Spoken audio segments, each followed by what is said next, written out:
Hello, and welcome to this last webcast on Microsoft Dynamics and ENWIS. We were showing you how Microsoft Dynamics and ENWIS has made a great effort to provide people with better communication tools, with better tools for transparency and visibility throughout the system. Now I want to show you a little bit about what we have as far as workflows and planning. The idea behind this webcast is that I'm going to be wearing different hats. Notice this is my role tailor screen. Well, this is a modified role tailor that's going to let me wear different hats. I'm going to start with a quote. I have two quotes right now. Then I'm going to turn that quote into a contract. From that contract, that's going to act as a template to create multiple orders. So I'm going to go ahead and create an order, which later I'm going to be releasing. It's going to turn into a completed order, and finally into my invoices. So let's get started. I'm going to go ahead and open my quotes. Notice I have two quotes there. I'm going to click on the new button, and I'm going to go ahead and start a new quote. This new quote is going to be for CI disposal. As I tab out, notice that all the information from CI disposal is being brought over. However, the quote that I'm building is not for 1, 2, 3 your way. It's for a different task site. This customer has different task sites. So I'm going to go to the task site tab, and I'm going to select the task site of that particular quote. It's 111 his way. The next piece is to add the lines of services that I will be providing this customer in the quote. If I can type. Now, I'll be providing a service called B19 department store waste. I know that service number is 10,002, and I have agreed that I'm going to be collecting 20 tons of that material, and I'm going to be charging my customer $65 for that. Now, if I am talking to the customer on the phone and he refers to this particular material or part number in his own terms, I can use what we call in the system a cross-reference. So instead of typing in 10,1002, I can type in ABC, which is the customer part number, and as I tab out, not only it brings me the same service, but it also brings me the name and description that the customer particularly uses. Notice it's the exact same service at the exact same price.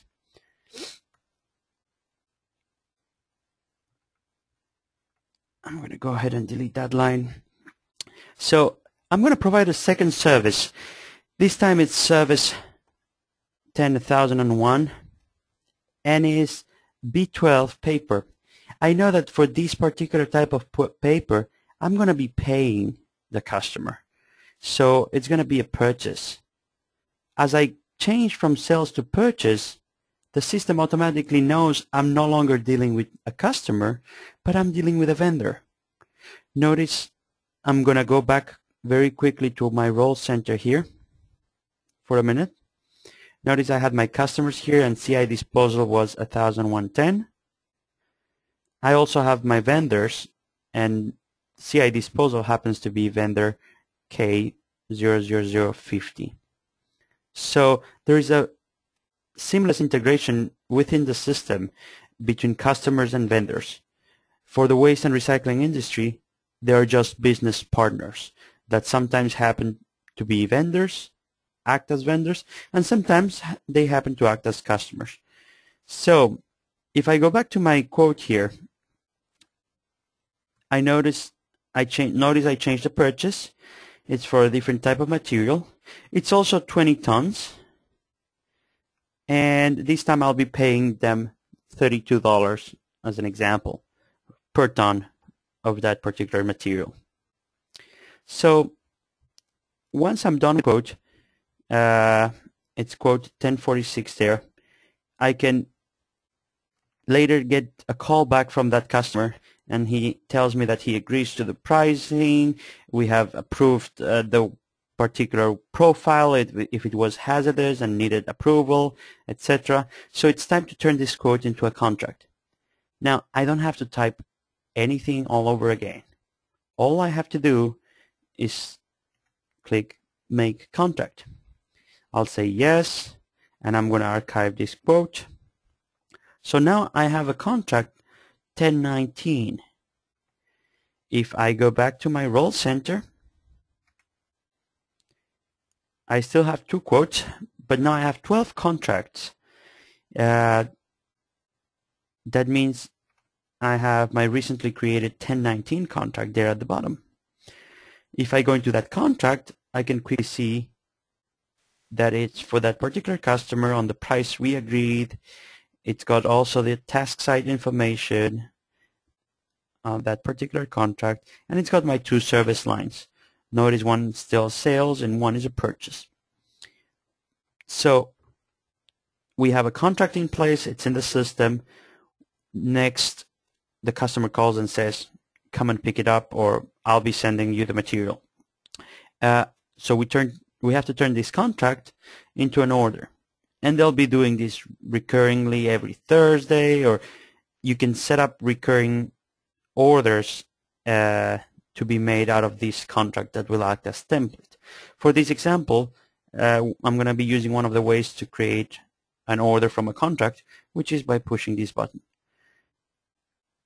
It asks me if I want to create an order from this contract. I'll say yes, and now it tells me that order 1173 has been created. So if I go back to my role center, I still have 12 contracts, but I now have 10 orders. So the last one should be 1173, and it's there. And I can open that 1173 order. It is for that customer. Notice I don't need to enter the information again. I know what services I'm providing. I know what task site it is.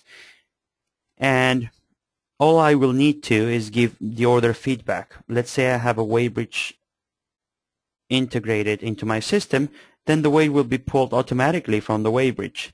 In this case, I'm going to be entering the weight manually, and at the moment of receiving, if this happened to be an order that had transportation entries linked to it, then it will automatically trigger a dispatching flow, where I will need to assign a truck and a driver and dispatch that truck for pickup.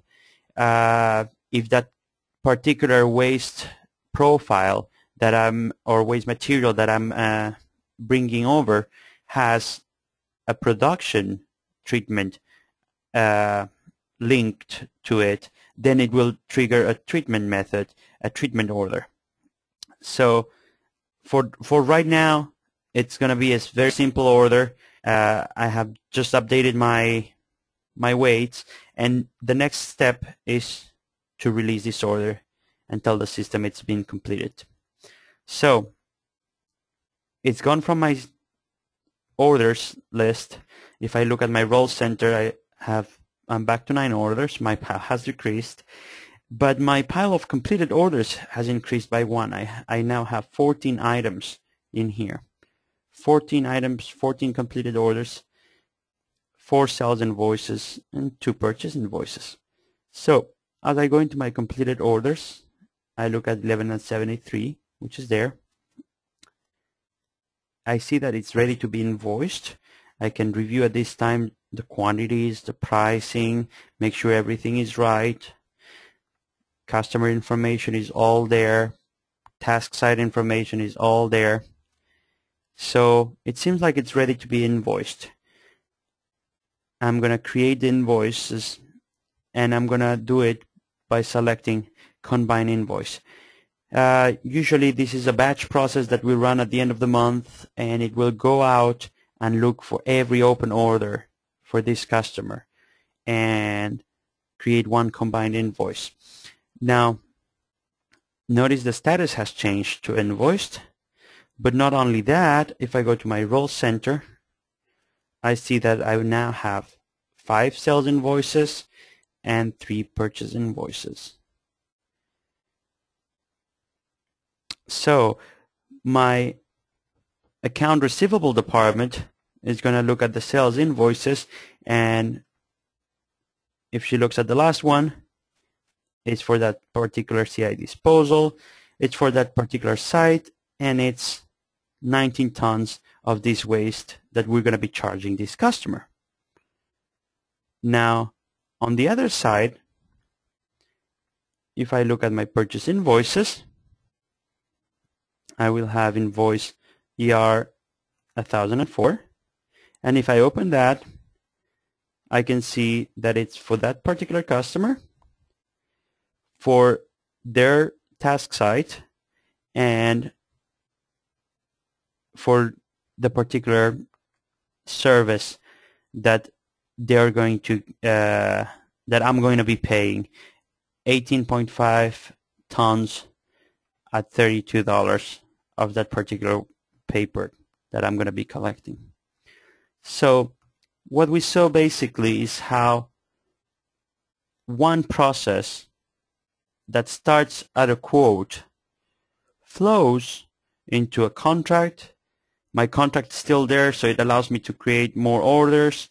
This can also be automated based on recurring orders that I'm planning, for instance.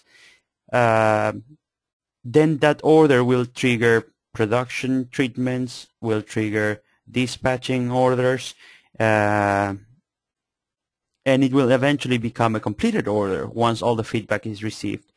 And this completed order, in turn, will be posted and will trigger the different invoices, whether they are sales invoices, credit memos, purchase invoices, purchase credit memos. They will all be created from one single data entry point.